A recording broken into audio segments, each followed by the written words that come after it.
미국 어느 대학교 단체에서 어떤 설문조사가 있었는데요. 설문조사의 제목은 세상에서 가장 아름다운 단어, 이 단어를 10가지를 뽑는 거였습니다. 여러분들 어떻게 생각하세요? 일단 미국 정서가 우리나라 정서랑은 조금 다릅니다.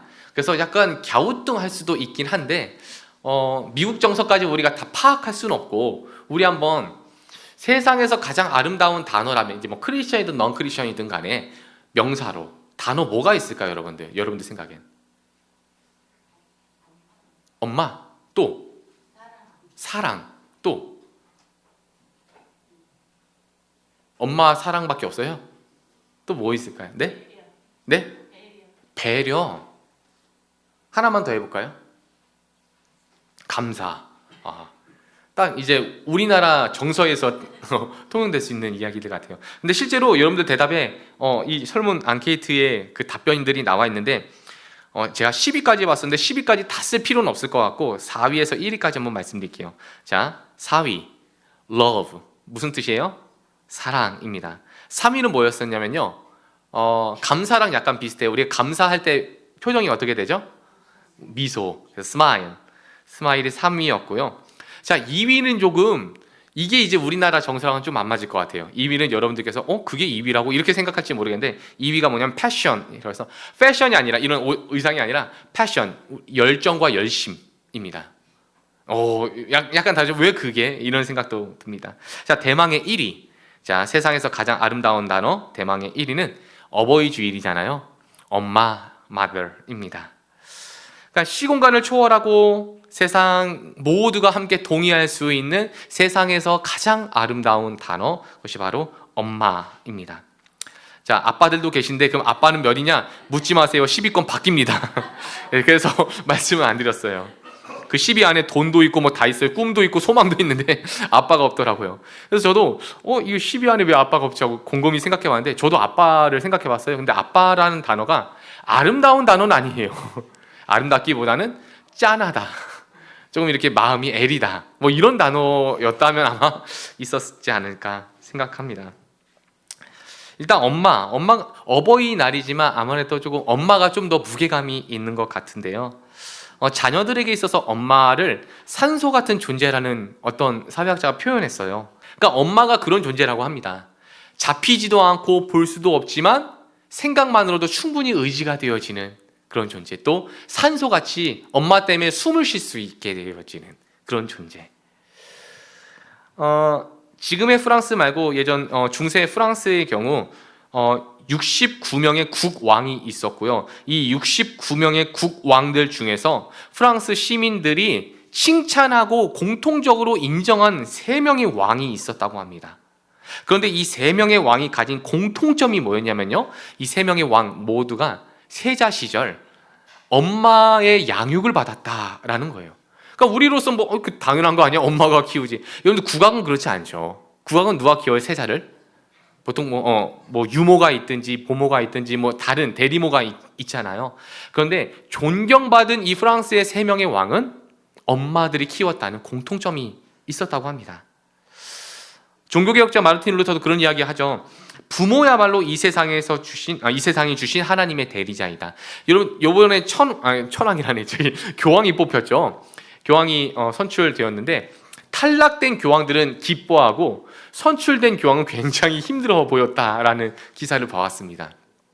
근데 그 교황의 이 라틴어가 이렇게 써 있잖아요. 뭐 전 라틴어는 잘 모르는데 이 라틴어가 뭐라고 써 있냐면 하나님의 대리자라고 써 있어요. 그런데 이제 그것을 겨냥한 듯이 종교개혁자 마르틴 루터는 부모님이야말로 이 세상에서 우리에게 부여된 하나님의 대리자이다라고 표현합니다. 오늘 어버이 주일인 만큼 우리가 하나님에 대한 암도 필요하지만 다시 한번 우리 몸과 마음이 부모님 공경할 수 있는 결단과 그 부모님에 대한 감사를 기억할 수 있는 시간 되면 좋겠습니다. 이제 장성에서 생각해 보니까 아이들 또 키우고 또 돈 벌고 또 나 쓸 거 안 쓰고 아이들, 그리고 또 그 아이들 때문에 또 스트레스 받고 분노하고 뭐 이런 어떤 일련의 상황들을 겪어가면서 부모님에 대한 생각을 안 할 수가 없죠. 그래서 부모님에 대한 죄송스러운 마음들, 또 미안한 마음들이 불쑥불쑥 들긴 하는데, 아마 그때 그 시절로 돌아간다고 해도 그 여전히 미성숙한 저의 모습이 또 드러날 것 같아요. 우리가 살아가면서 가장 많이 사랑받는 존재도 부모에게 사랑받지만 또 부모에게 상처받는 것도 많이 있는 것 같아요. 그러니까 사랑 때문에 그런 것 같아요. 우리가 홀대하는 것도 그 사랑을 기반으로 어떻게 보면 홀대하는 것 같고, 또 가장 화내는 것도 어떻게 보면 이 부모님에 대한 신뢰를 바탕으로 부모님한테 막말하기도 하고 그러는 것 아니었을까. 하지만 우리가 잊지 말아야 할 것은요, 여러분들 모두가 하나님의 계획하심 속에서 이 땅에 존재하고 계심을 믿으십니까? 하나님의 계획하심 안에서 여러분들 하나님 자녀가 되셨고, 하필이면 21세기를 살아가고 계신 것도 하나님의 계획하심이 있는 거예요. 그럼 여러분들 우리가 또 하나 더 확장해서 생각할 수 있는 것 무엇입니까? 나를 계획하신 하나님은 그 계획하심 속에 나의 부모도 계획하고 계셨다라는 거죠. 그래서 우리가 부모 공경에 대한 이야기, 그러니까 유교의 공자 선생께서만 이렇게 부모 공경을 말씀하셨던 게 아니라 우리 하나님께서는 과연 부모 공경에 대해서 어떤 말씀을 하셨는가 보고자 하는데요. 우리 출애굽기 20장 12절 말씀 한번 보실까요? 출애굽기 20장 12절입니다.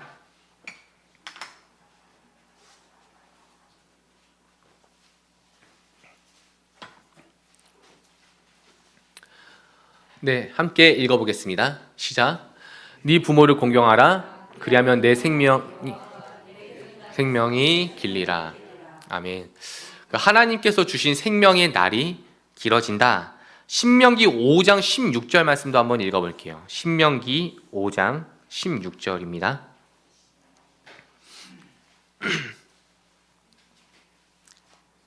네, 읽어볼게요. 시작. 너는 내 하나님 여호와께서 명령한 대로 네 부모를 공경하라. 그리하면 내 하나님 여호와가 내게 준 땅에서 내 생명이 길고 복을 누리리라. 자, 우리가 지금 두 구절의 말씀을 보셨는데, 두 구절에서 포함된 부모 공경, 그리고 거기에 어떤 하나님이 조건을 거셨어요. 어떤 조건이었죠? 이 땅에서 네 생명이 길어지고 장수하고 하는 일들이 잘 되어질 거야 라고 이야기했어요. 하나님께서 하나님의 백성들에게 10가지 계명을 주셨죠. 이 10가지 계명의 이름이 뭐예요? 10계명이라고 부릅니다. 근데 이 10계명이 뭐냐면은 이제 네 하나님 여호와 외에는 우상을 숭배지 마라, 또 하나님만 섬겨라, 또 안식일을 지켜라, 살인하지 말라, 거짓말하지 말라, 네 아내 외에 다른 것을 또 범하려 하지 말아라, 거짓 증언하지, 많은 이야기들이 있어요. 그런데 이 10가지 계명 중에 딱 한 가지 계명에만 하나님이 상을 거셨어요. 장수하고 복 받을 거야. 하나님 안식일 지키는 거, 하나님을 믿는 거, 우상 숭배 안 하는 거, 이런 거에는 하나님이 어떠한 상도 걸지 않으셨는데 딱 하나, 무엇입니까? 부모를 공경하는 것에만 그러면은 내가 상을 줄게라고 말씀하셨어요. 왜일까요, 여러분들? 왜 부모 공경하는 거에만 상을 걸어 놓으셨을까요?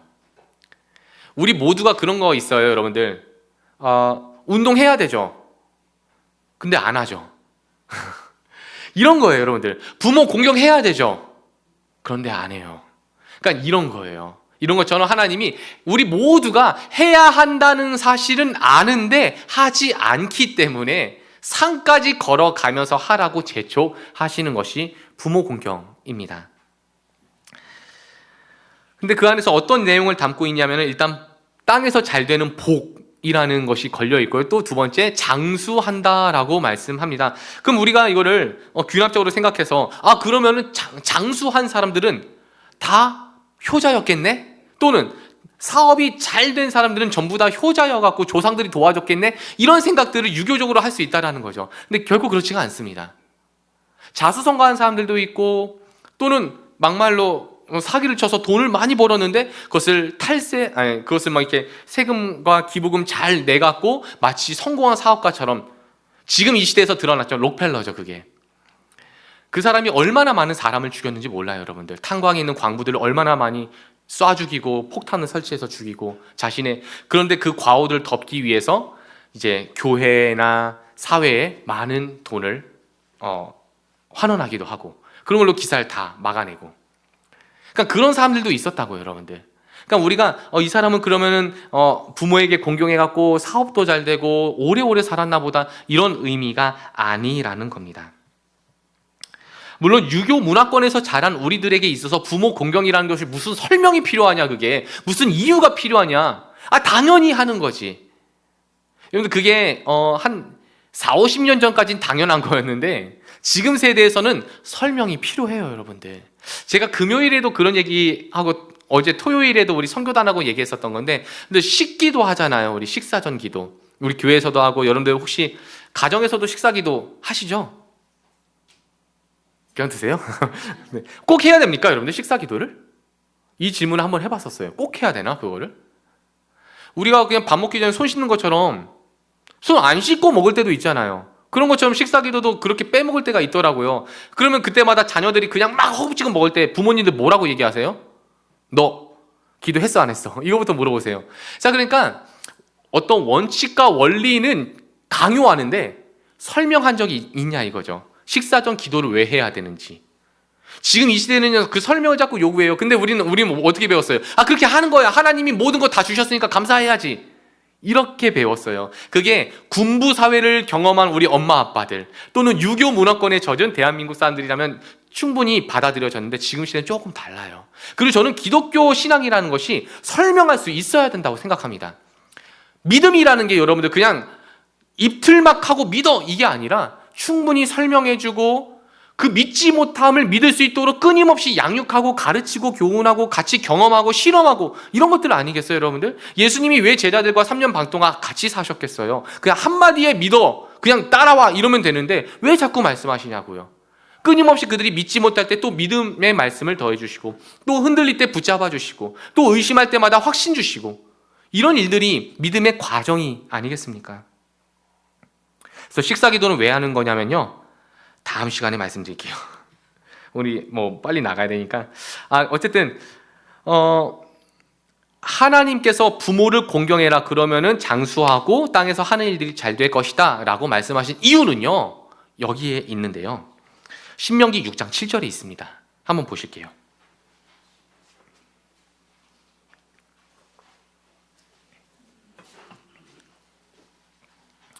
네, 함께 읽어보겠습니다. 시작. 내 자녀에게 부지런히 가르치며 집에 앉았을 때든지 길에 갈 때든지 누워 있을 때든지 일어날 때든지 말씀을 강론하라. 자, 여기서 네 자녀에게 무엇을 부지런히 가르치며이냐면요, 그 위에 하나님을 사랑하고 하나님을 신뢰하라는 것, 하나님 사랑과 하나님 믿음에 대한 것을 자녀에게 가르치래요. 누가 그 대상이겠어요? 누가 가르쳐야 돼요? 이 부모예요. 그러니까 여러분들 이 부모 공경이 뭐냐면은 하나님께서 부모를 주셨는데 그 부모가 할 일이 있어요. 뭐예요? 하나님의 사랑과 하나님에 대한 믿음을 가르치는 일이에요. 그러니까 제가 이렇게 한번 정리해 볼게요. 하나님이 부모님에게 많은 은혜와 사랑과 동행하심에 대한 경험을 주셨습니다. 그랬더니 이 부모님이 자녀들에게 하나님 이런 분이시더라. 아빠가 예전에 이래 했었는데 하나님 이렇게 도와주셨어. 하나님 이렇게 나를 살려주셨어. 하나님이 지금도 우리 가정을 이렇게 지켜주고 있으셔. 그러니까 아빠랑 함께 따라하면서 한번 기도해 볼까? 엄마 손 붙잡고 한번 기도해 볼까? 아플 때, 우리 자녀들 아플 때 엄마들이 가서 배가 아프니 배에 손 얹고 함께 기도해 주고, 하나님이 낫게 해주셨나 봐. 하나님이 고쳐주셨어. 자, 이러한 것들을 하다 보니까 자녀들이 어떻게 받아들여요? 하나님이 살아계시구나. 하나님이 나를 사랑하시는구나. 하나님이 나를 도와주시는구나. 와, 우리 하나님 대단하시고 위대하시구나. 이 하나님을 배우게 된다고요. 그렇게 하나님을 배우게 되다 보니까 내가 어떻게 살아요? 하나님 뜻대로 살게 되는 거예요, 자녀가. 그럼 여러분들 이 땅에서의 장수가 안 되고 이 땅에서의 복이 없겠냐고요. 이 과정이 이해가 되십니까? 결국에는 하나님을 배우는 중요한 영적 빨대요 호스로서 부모가 투입되어진 거예요. 단순히 부모를 공경해서가 아니라 부모에게 할 일이 있어요, 여러분들. 자녀를 위해 기도하십시오. 그리고 내가 경험한 하나님에 대해서 자녀들에게 말씀해 주십시오. 그럼 자녀들이요, 그것을 배워요. 그렇게 배우게 되면 내가 자녀들에게 하지 못했던 것들, 내가 자녀들에게 하고 싶은데 할 수 없었던 그것들이 하나님의 아름다운 공급으로 이어질 줄로 믿습니다. 또 반면에 부모에 대한 불순종, 자녀들이 부모에게 불순종했을 때 경고하는 말씀이 있습니다. 우리 잠언 30장 17절 말씀 한번 보실까요? 잠언 30장 17절입니다. 네, 우리 함께 읽어볼게요. 시작. 아비를 조롱하며 어미 순종하기를 싫어하는 자의 눈은 골짜기의 까마귀에게 쪼이고 독수리 새끼에게 먹이리라. 제가 그 토요일마다 이 저희 주일 예배 말씀을 먼저 우리 가정에서 함께 나누거든요. 우리 아이들이 가장 임팩트 있게 받아들인 말씀 중 하나예요. 그래서 이 까마귀 얘기하면요, 벌써 우리 막내 아들이 딱 쳐다봐요. 마음에 걸리는 게 있는지 까마귀 얘기만 나오면 까마귀를 쳐다봐요. 자, 까마귀와 독수리 이야기가 있고요. 자, 이 이야기가 출애굽기에도 있어요. 비슷한 이야기예요. 까마귀와 독수리는 안 나오는데 비슷합니다. 출애굽기 21장 17절.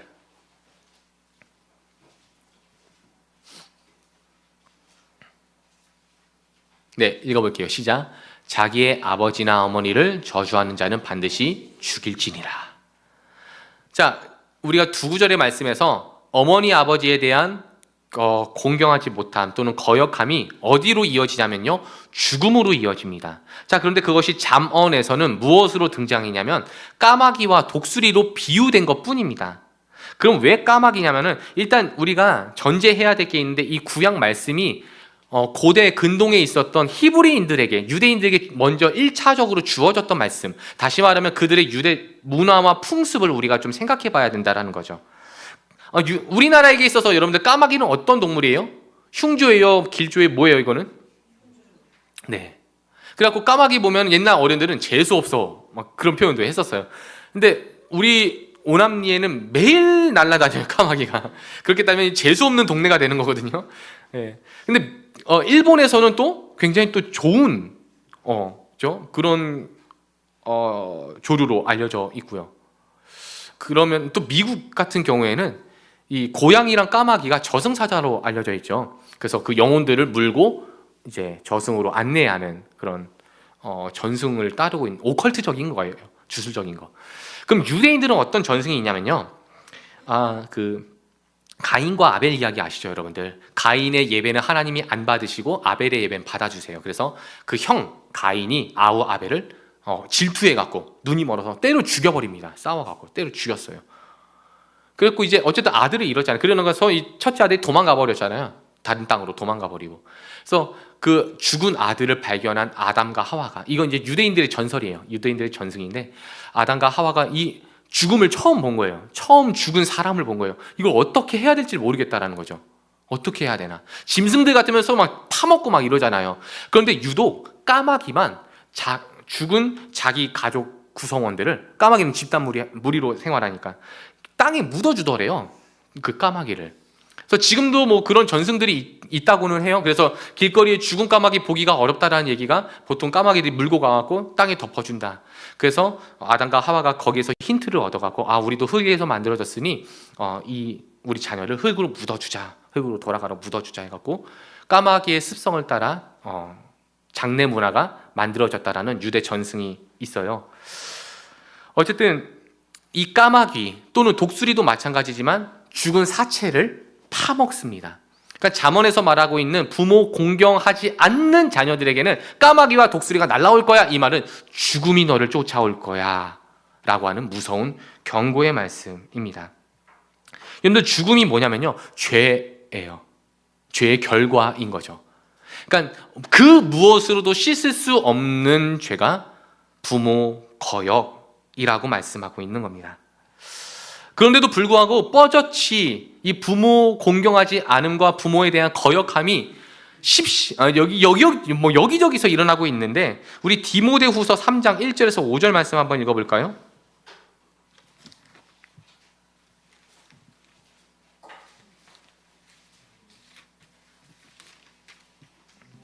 디모데후서 3장 1절에서 5절입니다.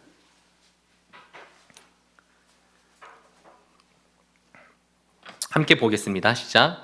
너는 이것을 알라. 말세에 고통하는 때가 이르러 사람들이 자기를 사랑하며 돈을 사랑하며 자랑하며 교만하며 비방하며 부모를 거역하며 감사하지 아니하며 거룩하지 아니하며 무정하며 원통함을 풀지 아니하며 모함하며 절제하지 못하며 사나우며 선한 것을 좋아하지 아니하며 배신하며 조급하며 자만하며 쾌락 사랑하기를 하나님 사랑하는 것보다 더하며 경건의 모양은 있으나 경건의 능력은 부인하니 이 같은 자들에게서 네가 돌아서라. 정말 이 시대의 이야기 같습니다. 사람들이 자기 애에 아주 빠져서 살잖아요. 자기 사랑에 빠져서 살고요. 돈은 뭐 말할 것도 없죠. 돈을 위한 거라면 뭐 가족까지도 뭐 내팽개치고 내게 주어진 은혜의 목은 나발이고 다 그냥 벗어버립니다. 부모 거역은 여러분들 이 시대에서는 거의 뭐 모두가 감사하지 않아요. 거룩하지 않아요. 정도 없어요. 우리나라 예전에 그렇게 정 많고 뭐 담벼락도 낮았다는데 이제는 뭐 전혀 그렇지 않죠. 원통함, 여러분들 내가 만약에 서운한 게 있어요. 절대 풀지 않아요. 그리고 나서 모함하기 시작합니다. 절제하지 않아요. 사나워요. 스마트폰 하는 우리 아이들 보면요, 얼마나 사납고 절제하지 못하는지 몰라요. 선한 것 좋아하지 않습니다. 배신하고요, 급해요, 자만해요. 얼마나 자랑하길 좋아합니까? SNS 문화가 절정에 이르고 있죠. 그리고 쾌락 사랑하기를 하나님보다 더 사랑해요. 그럼 여기에서 우리가 5절에서 또 발견할 수 있는데요, 이 모든 말세에서 나타나는 이러한 악한 현상들이 그 이유가 뭐냐면요, 경건의 모양은 있어요. 그런데 경건의 능력은 없는 거예요. 다시 말하면 경건의 실제적인 능력이 없기 때문에 말세의 이러한 고통과 이러한 죄악의 현상들이 드러날 수밖에 없다. 그 안에 뭐가 있냐면요, 부모 거역이 있어요. 여러분들, 우리 모두가 부모에게 순종하고 부모님 사랑하고 부모님 공경해야 된다는 거 알죠? 그런데 안 돼요. 왜냐하면 여러분들, 제가 일전에도 말씀드렸지만 우리가 하나님 사랑할 수 있어요? 사랑할 수 없어요. 그래서 우리가 하나님의 사랑을 받아야만 하나님 사랑할 수 있는 거예요. 우리 안에는요, 여러분들, 용서할 수 있는 기능이 없어요. 인간은 용서할 수 있는 기능이 없어서 예수 그리스도의 십자가 은혜가 내 안에 들어와야만 누군가를 용서할 수 있게 되어집니다. 제가 우리 아이들에게 이 말씀을 나눌 때 뭐라고 설명했었냐면은, 얘들아, 우리는 사람인데 우리 하늘 날 수 있나? 여러분들, 우리가 날 수가 있어요? 날 수가 없어요. 왜 못 날아요? 날개가 없으니까. 또는 우리 몸이 너무 무거우니까. 날개가 있어도 뭐 타조나 펭귄은 못 날잖아요. 몸이 무거워서. 그런데 우리가 어떻게 하면 날 수 있죠? 비행기 타면 날 수 있잖아요. 그런 것처럼 우리 스스로는 날 수 없는데 우리가 비행기를 사용하면 날 수 있거든요. 그런 것처럼 우리는 부모를 공경할 수가 없어요. 우리 죄성에 빠져버린 우리는 자기 사랑만 하고 쾌락만 사랑하고 돈만 사랑하고 마음만 급하고 계속 바뀌고 변덕스러워서 부모 공경하기를 너무나도 어려워한다니까요. 그럼 무엇을 통하여만, 무엇을 사용해야만 부모를 공경할 수 있다라는 건데, 그게 경건이라고 성경은 말씀하고 있습니다. 경건의 모양은 있어요. 예를 들어서 이런 거죠. 너 교회 다녀? 너 예수 믿어? 나 예수 믿어. 나 교회 다녀. 라고 말은 해요. 경건의 모양입니다. 그런데 그 이어령 선생님의 책 중에 여러분들 잘 아시는 지성에서 영성으로라는 책이 있잖아요. 그 안에 무슨 대목이 있었냐면은, 그분이 표현하신 건지 아니면 어떤 신학자들이 말했는지는 잘 모르겠는데 이런 내용이 있어요. 실천적 무신론자. 지금 현대 이 그리스도인들이 오늘날 이 성도들의 모습이 마치 실천적 무신론자 같다. 무슨 얘기냐면요, 실천적으로는 삶에서 벌이는 그 어떤 현상과 실천적인 모습은 무신론자처럼 살아간다라는 거예요. 예수님 안 믿는 것처럼, 신이 없는 것처럼 살아간다고. 기도를 하나, 하나님을 찾기는 하나, 그 하나님께 감사하며 예배는 드리나, 무언가를 선택할 때 예수님을 기억하기는 하는가. 이게 실천적 무신론자입니다. 경건의 모양은 있지만 경건의 능력은 상실하거나 부재된. 어쩌면 우리도 여러분들 일주일에 한 번 교회 출석하는 걸로 내 할 도리 다 했다고 여기는 사람일 수도 있어요. 기도하지 않아요. 삶에서 하나님 전혀 찾지 않아요. 그냥 넌 크리스천들과 함께, 비그리스도인들과 함께 다름없이 먹고 자고 일하고 쓰고 나 하고 싶은 거 하고 그렇게 살아가고 있지는 않은가. 여러분들, 부모를 공경할 수 있는 마음, 그것은요 경건을 통해서 이루어지는데요. 그럼 경건이 과연 어떤 내용일까? 따라해보겠습니다, 여러분들. 하나님을 하나님답게. 예전에 종교개혁자 마르틴 루터가 했던 얘기죠. Let God be God. 하나님을 하나님 되게 하라. 하나님을 마치 도구처럼, 하나님을 수많은 우상들 콜렉션 중에 하나의 신을 내가 선택한 것처럼 여기지 말고 그 하나님을 하나님답게 믿어라. 마찬가지로 여러분들, 내 아빠를 아빠로, 내 엄마를 엄마로 여길 수 있는 그 마음, 겸손의 마음에서 이루어지지 않을까요? 물론 부모도 슈퍼맨도 아니고 원더우먼도 아니에요. 분명히 흠이 있고 실수도 있고 때때로는 부모 안에서도 소화되지 못한 상처로 인해서 자녀들에게 아픔을 주기도 합니다. 그 일들이 창세기 9장에도 있죠. 노아가 술에 취했어요. 옷을 홀라당 벗고 취했어요. 근데 둘째 아들이 첫째 형하고 막내 동생한테 이른 거예요. 야야 우리 아빠 좀 봐. 아빠 술 취해갖고 옷 홀라당 벗고 자고 있어. 그랬더니 그 이야기를 들은 첫째 형과 막내 아들이 어떻게 하냐면요, 아빠 보지 않고 뒤로 걸어서 자기 옷들을 벗어서 아빠를 덮어주고 어깨에 메어서 그 처소로 옮겨드립니다. 그래서 이 첫째와 셋째 아들은 복을 받고 또 둘째 아들은 또 그에 응당하는 벌을 받게 되었죠. 그런데 자녀의 마음, 공경의 두 번째 기능이 있다면 부모를 부모답게, 혹시 부모가 조금 내가 생각했을 때 나를 대하는 데 있어서 충분하지 못하고 내가 원하는 대로 해주지 못했다 할지라도 그 부모의 어떤 그 부모의 흠을 덮어줄 수 있는 그 마음, 그것이 또한 공경이지 않을까요?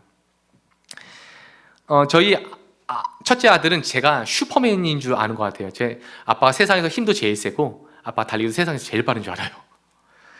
2주 전에도 이제 학교 운동회가 있어서 같이 참여했었는데 제가 이제 달리기를 참여를 안 했거든요. 아빠들이 다들 먼저 이렇게 해갖고. 근데 저희 아내는 달리기를 했어요. 근데 우리 아들이 그렇게 얘기해요. 아빠가 달리기 했었으면 1등 했을 텐데 왜 안 나왔어요? 말을 뭐 할 수가 없더라고요. 근데 이제 사춘기가 오면 어차피 10등 안에 못 들잖아요. 가장 아름다운 단어 10등 안에 못 들 텐데요. 뭐. 어쨌든 여러분들, 비록 지금 이제 제법 이제 연배가 있으셔서 부모님을 먼저 여의신 분들도 계시겠지만 우리 안에 또 우리 가슴 안에 우리 기억 속에 담긴 그 부모가 여전히 나의 부모됨을 기억하며 또 내가 누군가의 부모로서 그렇게 공경받는 자리로서 하나님을 보일 수 있는 저와 여러분이 되길 바랍니다. 결론을 맺겠습니다. 우리가 잘 알고 있는 미국의 16대 대통령 아브라함 링컨이죠. 근데 이 아브라함 링컨이 초등학교를 졸업하지 못했다고 합니다. 굉장히 우리로서는 넌센스죠. 하지만 그처럼 존경받는 대통령이 미국에 없죠. 근데 어쨌든 이 링컨 대통령께서 우여곡절 끝에 대통령으로 당선되었고요. 상원 의원들 앞에 나가는 상원 연설이 처음으로 이루어진 아침이 밝아왔습니다. 그때 이제 링컨 대통령께서 상원들에게 연설을 하려고 딱 섰는데 한마디 말을 꺼내기 전에 맨 앞에 있던 상원 한 사람이 당신같이 초등학교 졸업조차 못한 사람이 우리나라 대통령이 됐다는 이런 불행은 두 번 다시 이 나라에 없을 겁니다. 어떻게 이런 일이 있을 수 있습니까? 소리치기 시작했대요. 그러면서 그 의원이 자기 구두를 딱 벗었대요. 구두를 벗고서 이거 보이십니까? 이게 뭔지 아십니까? 당신 아빠가 만들어주고 닦아주던 구두입니다. 뭔 얘기냐면은 아브라함 링컨 아빠가 구두 수선하는 사람이었다고 합니다. 그러니까 그 시대에도 여전히 구두를 수선하는 사람들은 가장 어떻게 보면 비루하고 배우지 못하고 배경이 약했던, 어쨌든 먹고 살아야 돼서 어쩔 수 없이 하는 일 중에 하나가 구두 수선이었던 거죠. 그때 링컨 대통령께서 뭐라고 대답하셨냐면요, 오랫동안 기억하지 못하고 잊고 살아왔던 제 아버지를 기억나게 해주셔서 감사합니다. 맞습니다. 저희 아버지는 구두를 만드시고 구두를 수선하셨던 분이시고 저 역시 어린 시절 그 아버지의 어깨 너머로 배운 것이 조금 있습니다. 의원님, 혹시라도 구두가 망가지시면 제가 고쳐주겠으니 제게로 오십시오. 이 글을 보면서 어떤 생각을 했냐면은, 저는 제 아버지가 조금 부끄러웠었거든요. 제가 이제 초등학교를 다닐 때 6년 동안에 4번 전학을 다녔어요. 4번 전학을. 아예 지역이 달라졌어요. 지역이. 구가 달라지고.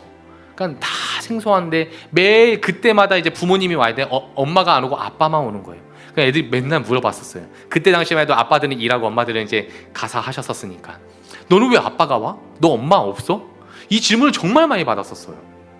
그 아빠 직업난, 이거 예전엔 꼭 썼었잖아요. 아빠 뭐 하는지, 엄마 뭐 하는지 직업난. 그럼 거기다 쓸 말이 없는 거예요. 아빠 직업이 없었으니까. 그때 뭐 목사, 전도사 이게 직업이 아니었었어요. 그때는. 그러니까 쓸 말도 없고 뭐 애들 뭐 회사원, 장사 뭐 이런 거 쓰는데 저희는 이제 쓸 말도 없는 거예요. 운동회 때, 전학 다닐 때, 뭐 졸업할 때, 입학할 때 맨날 아빠만 와요. 예전에 그래서 한번 울면서 얘기한 적 있어요. 엄마가 오라고, 아빠 오지 말라고. 다른 애들 막 아빠가 막 차로 끌어주는데 저는 막 아버지 그 신문 배달했었으니까 아빠 그 신문 꽂혀져 있는 오토바이 타고 이제 학교 오기도 하고, 그게 굉장히 부끄러웠던 거죠. 근데 이 아브라함의 이야기를 보면서 제가 탁 떠오르는 거예요. 아, 아브라함 링컨은 아빠의 직업이 아니라 아빠를 보았구나. 저는 아빠의 직업을 봤었던 것 같아요. 여러분들 혹시 부모의 약함과 부모의 흠을 바라보면서 그것을 부모라고 여기고 계시진 않습니까? 부모의 성정이 좋지 못하다, 우리 아빠는 성격이 왜 그러냐, 우리 엄마는 도대체 왜 이렇게 답답하냐, 우리 부모는 왜 이렇게 가난하냐, 우리 부모는 왜 이렇게 무능하냐. 혹시 부모님의 배경과 능력을 부모라고 해석하지는 않으세요, 여러분들? 그렇지 않아요, 여러분들. 하나님께서 부모님을 주신 이유는 오늘도 말씀드렸지만 하나님을 알기 위해서, 하나님을 배워가고 그 하나님 사랑을 더 알게 하는 선배로서 우리에게 주어진 것입니다. 우리 부모님께서도 그 기능과 수행을 감당하시길 바라고요. 또 자녀된 우리 모두가 하나님을 하나님답게, 부모님을 부모님답게 기억하고 대우할 수 있는 경건과 공경함이 다시 한번 회복되어지기를 주님의 이름으로 축원합니다. 우리 함께 기도하면 좋겠습니다. 아버지 하나님, 부모를 공경할 수도 없고 하나님을 하나님으로 믿을 수도 없습니다. 나는 죄악이 많은 인간이라 그럴 수밖에 없는 존재이오니 내게도 은혜를 베푸셔서 하나님을 하나님답게 믿게 하여 주옵소서. 부모님을 부모님답게 공경하며 대우할 수 있는 겸손의 마음을 부어달라고 우리 합심하여 함께 기도하겠습니다.